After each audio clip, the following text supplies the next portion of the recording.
butas. Magandang araw po mga kasaka. Nandito po ako ngayon.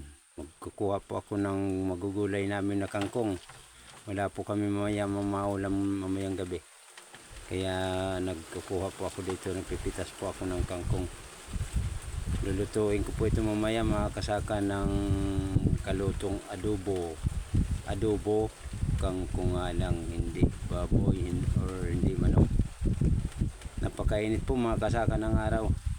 Pasensya na po mga kasaka, hindi ko mapukusan ng mukha ko sa aking video. Hindi ko makuhanan ng lahat ng katawan ko kasi po ang isang kamay lang po ang nakahawak ko ng cellphone. Napakainit po mga kasaka ng araw ngayon. Kaya naisipan ko po bago kami umuwi ng baryo ay ako po ay nagkukuha muna ng magugulay namin mamayang gabi. Kasi po wala po kaming maulam. Alam mo naman po dito sa aming lugar, pagka nasa barangay ka lang ay wala po ka dito mabibiling ulam na isda or baboy, manok. Kung hindi magtiyaga ka lang sa tuyo, yun lang po ang mauulam mo dito kung hindi ka magugulay. Tuyo, hindi po ako kumakain ng tuyo.